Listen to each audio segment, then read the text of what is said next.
Today's episode is fitting the direct clutch services twin plate clutch, also coupled up with the factory 5-speed gearbox. We pull the top off, have a look inside. Hope you like this episode. Don't forget to like, comment and subscribe. We've got the 32 going on in the background, just getting preps for a few events coming up. Stay tuned for some fresh content, but before that, enjoy this episode.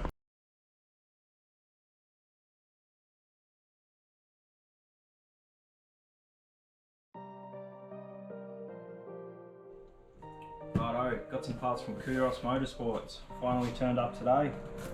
Been pretty keen to get hold of this. Let's check it out.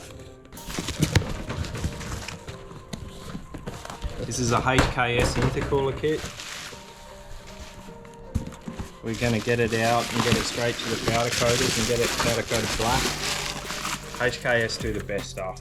The quality is second to none. Like, people, if they're ever building a car and you want to go with HKS, or you're thinking about doing HKS, do yourself a favour and just do it. They know what they're doing. All they do is Skylines.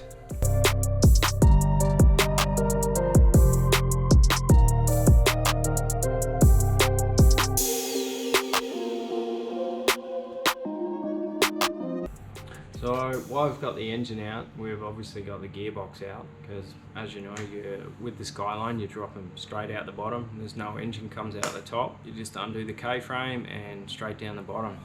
So yeah, some people are a bit weird about these gearboxes, like the other 5-speed Nissan boxes.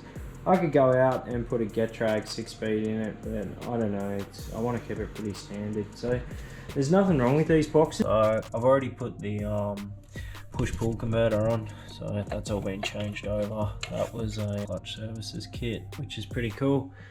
So yeah, what I'm going to do now is, I've already drained the oil out of it a couple of times. I've flushed it because I've changed it over to heavy shockproof. I'm gonna strip the top off this now. That is a Nismo Short Shifter. I've already put that on. I got excited and put that on. It's also got the GK Tech stiffer springs in it, which are undo here, undo there. Pull them out. You got different colored springs that come in the kit, and they slide in there with a ball bearing which goes into a detent in here, and it gives you the, it gives you the stiffer feeling going in and out of gear. We'll grab some tools and get stuck into it.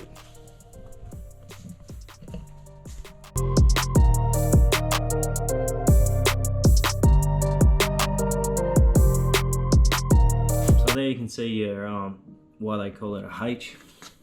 See it across there, a H button box, and this is the dirty 5-speed according to some of the boys. And if you look closer, like this is where the GK Tech stiffer springs went, which is down in there on the slider. So I hold that still and I'm just moving the shifter now. So if you look, it moves across. So you got first, second, third, fourth. Whoop. Over into fifth. Actually, that was pretty hard to get over. And then reverse back there.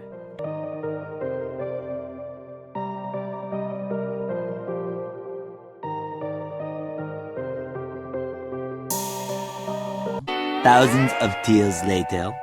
Okay, it's time to put the DCS clutch up on. It comes with a new flywheel for the twin plate, so we need to get that on and torque it all up.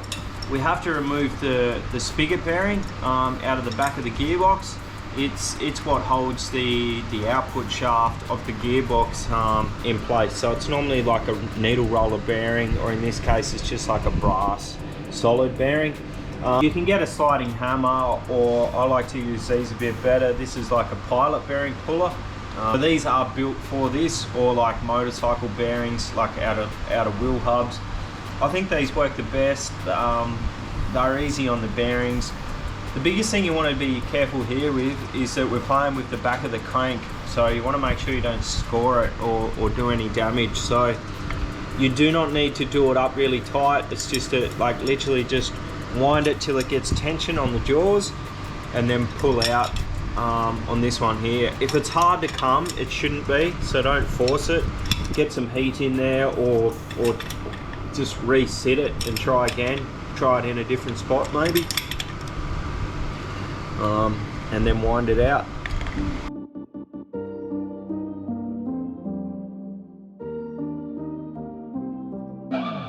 Like this one here, you can tell it's got a bit missing from that section to that section there.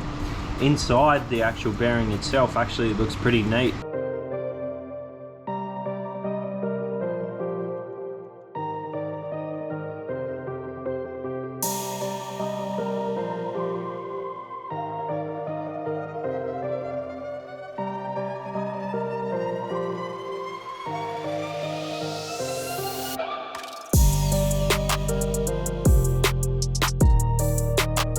You just got to make sure you set your tensions, torque all your nuts and bolts, replace any bolts that need replacing, like flywheel bolts, like your head bolt, flywheel bolts, like your head bolts. We're just doing a final torque of the clutch plate, or pressure plate I should say. So the flywheel was all done, you've seen that in the last clip.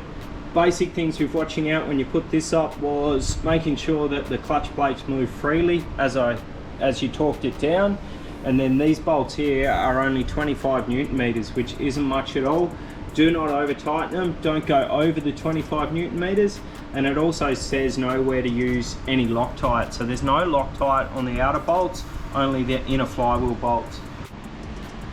Okay, so I've brought the gearbox over to slide up on.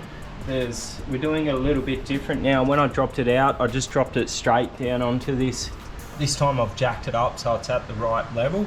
So I'm gonna have to jack up the gearbox a bit to get it up to the right height. But before we do that, there's two things I wanna do. I've gone right over this gearbox. These bushes here are worn out pretty badly. What you can see, the rubber down in here is worn off to the side. So I need to replace those. So pull out those. And then I need to do this the front output shaft seal for the transmission or transfer case. So these rubbers here, I'm pretty sure we have on the shelf. There we go, transmission cross member mount kit. So that's Super Pros. They're not stiffer or anything, they're just a nitrile rubber. That's the diff pinion seal. Axle seals. I think it's not that one.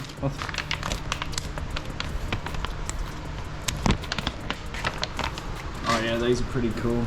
So they're a little bit different to the old Nissan ones. And then a rubber, so they sit in like that. I'm just not sure which way they go, whether that goes on the bottom or that goes that way.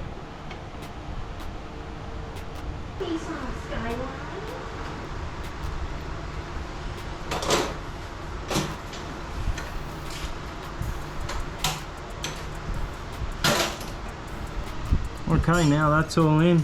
New seal, new bushes. We can jack it up and put the gearbox on. I had to do a measurement from the throwout bearing there all the way back to the mating surface of the gearbox. It's got to be between 84 and 86 mil. There's a couple of mil there, give or take. That's just to make sure that we're not going to jam the clutch on when we put the gearbox in, or when it's got the correct throwout distance for pushing on the clutch. Remembering that we've changed to the pull type to a push type, and yeah, so that's going to make this much better. Managed to clean up a heap of lines, all the water lines, all the vacuum lines. I've cut a heap out. all the air lines and the water rail, or whatever you want to call it, looks awesome. I've linked this one around to go back into there. Back rail, I'm just going to link onto there, and then the front one's been welded up, so that'll get super cold water back through that ITV rail. More like it used to have hot water coming from the turbos. Now it's got cold water going through, so that'll be even better for it to keep them nice and cool. And yeah, so I've got the heater hoses both left there ready to hook up. It looks hell neat and tidy down there. I've got the HKS filter on. That there's a dash 10, the Nitto oil drains all in. Nice Teflon black dash 10 line going down to the sump. Had that tigged in on Friday, so that looks awesome.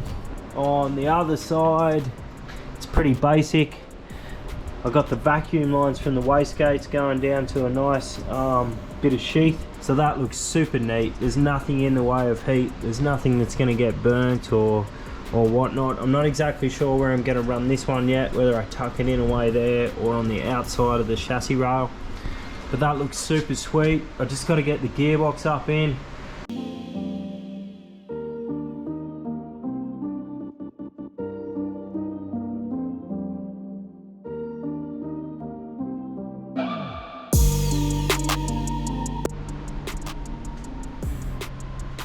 Gearbox is on the engine and she's ready to go in.